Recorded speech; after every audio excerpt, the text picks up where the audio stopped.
ఈ రోజే మనకు ఉగాది కాబట్టి పసుపు డబ్బాలో ఖచ్చితంగా ఇది పెట్టండి. ఈ సంవత్సరం అంతా కూడా డబ్బు 4 దిక్కుల నుంచి దూసుకొస్తుంది. అలానే కాకుండా ఎలాంటి ఇబ్బందులు ఉండవని చెప్పొచ్చు. కాబట్టి పసుపు డబ్బాలో ఖచ్చితంగా ఈ వస్తువునైతే పెట్టుకోండి. ఇలా పెట్టడం వల్ల మంచి జరుగుతుంది. చాలా అద్భుతమైన ఫలితాలు వస్తాయి. మీ జీవితం మారిపోతుందన్నమాట. అయితే ఈరోజు ఉగాది కదండి. ఈ రోజు నుంచే మనకు కొత్త సంవత్సరం అంటే నూతన సంవత్సరం అనేది ప్రారంభం అవుతుందన్నమాట. ఈ రోజున మనం ఏంటంటే ఉదయాన్నే లేవటం, శుచిగా స్నాన కార్యక్రమాలు చేసుకోవటం, ఇంటిని వాకిలి శుభ్రం చేయటం, అలానే కాకుండా ఏంటంటే కనుక మనం కొన్ని పనులను చేస్తూ ఉంటాం కదా. ఇలా చేయటంతో పాటు కొన్ని విధి విధానాలను ఆచరిస్తే మనకు లక్ష్మీ కటాక్షం కలుగుతుందని పురాణ గ్రంథాల్లో చెప్పబడుతుందన్నమాట. అందుకే తప్పనిసరిగా ఏంటంటే కనుక కొన్ని విధి విధానాలను ఆచరించండి. అలాగే వచ్చేసి ముఖ్యంగా మనం చెప్పాలంటే కనుక ఈరోజు అంటే మన ఇంటి పసుపు డబ్బాలు అంటే మనం ఏంటంటే డైలీగా పసుపు ఉపయోగించుకుంటూ ఉంటాం కదండి, వంటల్లో వాడుకుంటూ ఉంటాం. అలానే కాకుండా పసుపు పూజ కోసం కూడా కొంతమంది సపరేట్గా పెట్టుకుంటారు. కొంతమంది ఏంటంటే కనుక పసుపు డబ్బాలో పసుపు మనం వంటల్లో వాడుకునేది సపరేట్ ఉంటుంది, పూజకు సపరేట్ ఉంటుంది, దీనికి సపరేట్ ఉంటుంది కదా. అయితే మీరు ఏం చేయండి అంటే కనుక మీ ఇంటి పసుపు డబ్బాలో ఇది వేయండి. ఇది ఎందుకు పెట్టాలంటే మనకు ముఖ్యంగా చెప్పాలంటే కనుక భర్త సంపాదన పెరగటానికి, 4 వైపుల నుంచి కూడా ఏదో ఒక రకంగా డబ్బు అనేది రావడానికి కూడా అవకాశం ఉంటుంది. అయితే ఉగాది రోజున కొన్ని నియమాలు తప్పక ఆచరించాలి. ఈరోజు ఇంట్లో నాన్ వెజ్ తినకూడదు, అలానే కాకుండా వండకూడదు. ముఖ్యంగా ఏంటంటే పొట్లకాయ, కాకరకాయ, అలానే కాకుండా బెండకాయ కూరల్ని వండుకోకూడదు. ఇవి వండి తింటే సంవత్సరం అంతా కూడా కష్టాలు తప్పవని మనకు పురాణ గ్రంథాల్లో చెప్పబడుతుంది. ఆ తర్వాత మీరు చక్కగండి స్నానం చేసేటప్పుడు 2 పూటలు కూడా గుర్తుపెట్టుకోండి. చిటికడంత పసుపుని నీళ్ళలో కలుపుకొని స్నానం చేయండి. ఉదయం చేసి దీపం పెట్టుకున్నప్పుడు కూడా మళ్ళీ ఏంటంటే సాయంత్రం స్నానం చేసి దీపం పెట్టండి. ఉదయం ఒకవేళ పసుపుని నీటిలో కలుపుకోకపోతే సాయంత్రం నీళ్ళలో పసుపు కలుపుకోండి. ఆ తర్వాత ఏంటంటే కనుక ఇలా స్నానం చేసిన తర్వాత చక్కగా ఉతికిన వస్త్రాలు ధరించి మీరు పూజ చేసుకోండి. ఇంట్లో 2 పూటలు కాకపోయినా ఒక పూట ఏంటంటే పూజ చేసి సాయంత్రం దీపం పెడితే సరిపోతుంది. సాయంత్రం సంధ్యా సమయంలో ఏంటంటే కనుక గుమ్మం దగ్గరండి గుర్తుపెట్టుకోండి, మీరు ఒక గాజు గ్లాసులో నీళ్ళని తీసుకొని అందులో చిటికెడంతా ముద్ద కర్పూరం కానీ పచ్చకర్పూరం కానీ పొడిని తీసుకొని అందులో కొద్దిగంత గంధం కలిపి చిటికెడంత పసుపుని వేసి కొంచెం గంగాజలం కానీ లేదంటే మనము గోపంచకం ఇలా గోమూత్రం అంటాం కదా, అది కలిపి మీరు చక్కగా ఏంటంటే కనుక ఇంట్లో మొత్తం చల్లండి. ఇలా చల్లితే నెగిటివ్ ఎనర్జీ మొత్తం పోతుంది, పాజిటివ్ ఎనర్జీ ఏర్పడుతుంది. అన్ని విధాలుగా కూడా మీకు బాగా కలిసి వస్తుంది. ఎలాంటి ఇబ్బందులు అయితే ఉండవన్నమాట. ఇలా ఈ విధంగా చేసేసిన తర్వాత ఇంకా మీరు ఏంటంటే పసుపు డబ్బాలో ఇది వేసుకోండి. అయితే పసుపు మంగళకరమైనది, శుభకరమైనది, శుభాలను సూచిస్తుంది, అశుభాలను దూరం చేస్తుంది, అద్భుతమైన ఫలితాలను తెచ్చిపెట్టి మన జీవితాన్ని మారుస్తుంది. మన జీవితంలో ఉండే అనేక రకాల సమస్యల్ని తీసేస్తుంది. ఆర్థికంగా కూడా మనకు బాగా కలిసి వచ్చేలాగా చేస్తుందండి. పసుపుతోనే కుంకుమ తయారవుతుంది, పసుపుతోనే మనం ప్రతి శుభకార్యాన్ని మొదలు పెడతాము, పసుపుతోనే ప్రతిదీ కూడా మనం చేస్తూ ఉంటాం కదా. అయితే పసుపు లేనిది ఏంటంటే కనుక ఏ శుభకార్యాన్ని ఎవ్వరు కూడా చెయ్యరు. పసుపే కీలక పాత్రని పోషిస్తుంది. దైవానికి పసుపు చాలా ఇష్టం కాబట్టి పసుపుతో చేసుకునే పరిహారాలన్నీ కూడా పనిచేస్తాయి. మన ఇంట్లో మన ఇంటి పసుపు డబ్బా కూడా అండి కీలక పాత్రని పోషిస్తుంది. ఇది చాలా మందికి తెలుసుండదు. కాకపోతే ఏంటంటే మీరు మీ ఇంటి పసుపు డబ్బాలో ఈ యొక్క వస్తువుని పెట్టడం వల్ల మీ జీవితం ఎంతలా మారుతుందంటే మీరు అసలు ఎక్స్పెక్ట్ చేయలేరు అనమాట. అంతలా మారుతుంది. చాలామంది కూడా ఈ పరిహారాన్ని చేస్తారు, ఈ పరిహారాన్ని ఆచరిస్తారు. కాబట్టి మరి మీరు కూడా ఏంటంటే మీ ఇంటి పసుపు డబ్బాలో ఈ వస్తువుని పెట్టడం వల్ల మంచి చేకూరుతుంది. కొత్త సంవత్సరంలో కూర్చొని తిన్న తరగని ఆస్తి రావాలన్నా, సంపాదన పెరగాలన్నా, 4 దిక్కుల నుంచి ధనం ఆకర్షించాలన్నా, ధనద్వారాలను తెరిపించుకోవాలన్నా సరేనండి పసుపు డబ్బాలో ఈ వస్తువుని అయితే తప్పనిసరిగా పెట్టుకోండి. పసుపు డబ్బాలో ఈ వస్తువు పెట్టడం వల్ల లక్ష్మీదేవి ఇంట్లోనే తిష్ట వేసుకుని కూర్చుంటుందని పురాణ గ్రంథాల్లో కూడా క్లుప్తంగా చెప్పబడుతుందన్నమాట. అందుకే మీ ఇంట్లో పాత పసుపైనా పర్వాలేదండి, ఈరోజు అంటే జస్ట్ ఇలా ఈ యొక్క వస్తువుని పెట్టండి. ఆ వస్తువు ఏంటంటే కనుక యాలకులండి. 2 యాలకులు తీసుకోండి. ఒక యాలకాయని పసుపు డబ్బాలు వేయకూడదు, 2 యాలకులు తీసుకోండి. అలా తీసేసుకున్న తర్వాత ఏంటంటే ఆ యాలకులను చేతిలో పట్టుకొని చక్కగా సంకల్పం చెప్పుకోండి. ధనం రావాలి, ఐశ్వర్యం కలగాలి, అన్ని విధాలుగా కూడా మాకు బాగుండాలి, ఇబ్బందులు ఉండకూడదు, 4 దిక్కుల నుంచి ధనం అనేది ఆగకుండా ఆకర్షించాలి. అంటే ఒక దారి మూసుకుపోయినప్పటికీ కూడా ఇంకొక దారి ఉంటుందంటారు కదా, అలా 4 దారులండి మనకేంటంటే కనుక ధనాన్ని సమకూరుస్తూ ఉంటాయన్నమాట. ఇది మనం చెప్పేది కాదు, శాస్త్రంలో చెప్పబడ్డది. కాబట్టి 4 దిక్కులు అంటారు. అందుకే 4 దిక్కుల నుంచి ఏదో ఒక దిక్కు ఏంటంటే మన దగ్గరికి డబ్బు వస్తుంది. కాబట్టి ఈ విధంగా పసుపు డబ్బాలో యాలకులు వేసి పెట్టండి. 3 నెలలు పెట్టుకుంటే సరిపోతుంది. ఆ తర్వాత తీసి పడేయొచ్చు అనమాట. ఇక అనంతరం రేపు దీపారాధన ఈ విధంగా చేసుకోండి. ముందుగా ఏంటంటే కనుక దీపం అండి మీరు ఆకు మీద పెట్టండి. తమలపాకు, రావి ఆకు మీద దీపం పెడితే మంచిది.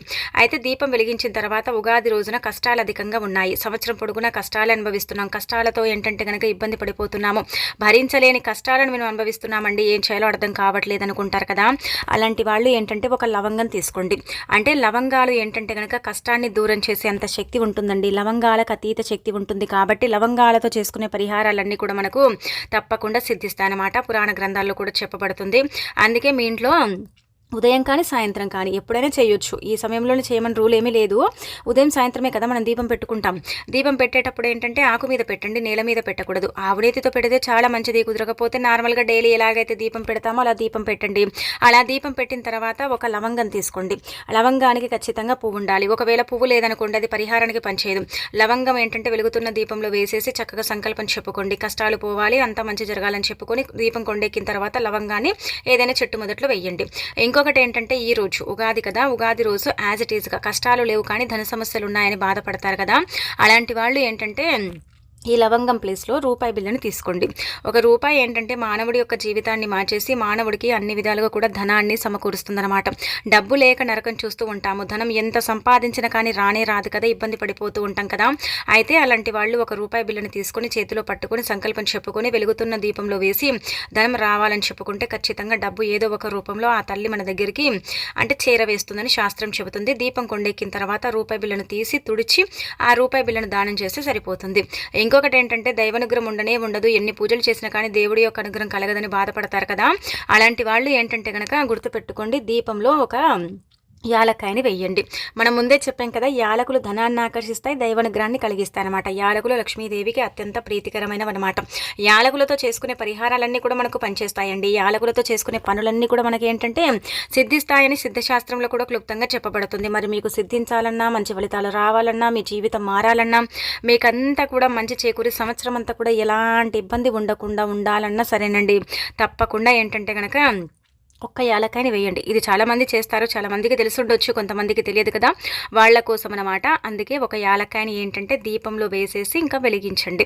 అంటే వెలుగుతున్న దీపంలో వేయాలి. ఎప్పుడు కూడా దీపం మనము వెలిగిస్తాం కదా, అంటే దీపం ముట్టిస్తాం కదా, ముట్టించిన తర్వాత మనమైతే ముట్టియటమే అంటాము, అలానే కాకుండా వెలిగించటం అండి. అందులో ఏంటంటే వెలుగుతున్న దీపంలో యాలక్కాయ వేయండి, సరిపోతుంది. దీపం కొండెక్కిన తర్వాత ఈ వస్తువుని ఎక్కడ పడితే అక్కడ వేయకూడదు. తీసి పడేసేటప్పుడు ఒక చెట్టు మొదట్లో వేయాలి, తొక్కని ప్రదేశంలో వేయాలి. ఆ తర్వాత రేపు ఉగాది కదా, చాలా శక్తివంతమైన రోజు కాబట్టి భూలాభం కనగాలనుకునే వాళ్ళు దీపం వెలిగించిన తర్వాత ఆ దీపంలో చిటికెడు బెల్లం 3 సార్లు వేసేసి భూమాతకు నమస్కారం చేసుకుని భూలాభం కలగాలని కోరుకుంటే తప్పకుండా జరిగి తీరుతుందన్నమాట. ఇలా ఈ దీపం ఏంటంటే కనుక ఈ విధంగా పెట్టండి. ఒక దీపం మానవుడి యొక్క జీవితాన్ని మార్చేస్తుంది, చీకటిని దూరం చేసి వెలుగుని తీసుకొస్తుంది. దీపం బలాన్ని ఇస్తుంది. దీపం మన యొక్క అంటే అలవాట్లు కావచ్చు, మనకుండే కొన్ని అంటే బ్యాడ్ థింగ్స్ ఉంటాయి కదండి, ఎప్పుడు కూడా నెగిటివ్గా ఆలోచిస్తాం కదా, వాటిని కూడా తిరగరాస్తుంది అనమాట. అంటే ఆ వాటిని కూడా ఏంటంటే కనుక మన నుంచి దూరం చేస్తుంది. ఈ నెగిటివ్ థాట్స్ని కూడా తీసేస్తుంది. ప్రతిదినం దీపం పెట్టే వారికి ఒక ఫ్రెష్ ఫీలింగ్ అనేది వస్తుంది. దీపం పెట్టడం వల్ల ఏంటంటే కనుక మనకు బలం కలుగుతుంది. అలానే కాకుండా దీపం అంటే చీకటిని తరిమేసి వెలుగుని తీసుకొస్తుంది. ఆ దీప కాంతిలో నుంచే దైవానుగ్రహం అనేది మనకు కలుగుతుందని పురాణ గ్రంథాల్లో చెప్పబడుతుంది. కాబట్టి దీపం అనేది విధంగా చేసేసుకోండి. ఇలా చేసేసి రిజల్ట్ అనేది పొందండి. ఇక తర్వాత రేపు ఉగాది రోజు రాత్రి పడుకునే ముందు గ్యాస్ పై కింద ఇది ఒకటి పెట్టుకోండి. ఇలా ఎందుకు పెట్టాలంటే ఇంటి పరంగా ఉండే అనేక రకాల సమస్యల నుంచి బయటపడతారు. ఆర్థికంగా కూడా బాగుంటుంది. సంవత్సరం పొడుగునా కూడా మీకు అష్టైశ్వర్యాలు కలుగుతాయి. అన్ని విధాలుగా కూడా మీకు ఏంటంటే కనుక సేఫ్గా ఉంటుందని చెప్పొచ్చు. కాబట్టి మీరు ఏం చేయండి అంటే గ్యాస్ పొయ్యి కింద కానీ పైన కానీ ఎక్కడైనా సరే మీ ఇష్టానికి తగ్గట్టుగా పెట్టండి. ఇక్కడే పెట్టండి, అక్కడే పెట్టమని కాదు, ఎక్కడ పెట్టినా పర్వాలేదు. ఒక పళ్ళెం చిన్న ప్లేట్ తీసుకోండి. ఒక స్పూన్ అంతా రాళ్ళుప్పు, ఒక అర స్పూన్ అన్ని ఆవాలు, చిటికెడకంటే ఎక్కువగా అంటే అర స్పూన్ కుంకుమ, అర స్పూన్ పసుపు, ఒక స్పూన్ గల్లుప్పు, రాళ్ళ ఉప్పు, రాక్ సాల్ట్ అంటాం కదా అది, అర స్పూన్ ఆవాలు పోసేసి చక్కగా ఏంటంటే కనుక రూపాయి బిళ్ళను తీసుకొని అందులో పెట్టి గ్యాస్ పై మీద కానీ గ్యాస్ పై కింద కానీ పెట్టేసి సంకల్పం చెప్పుకోవాలి.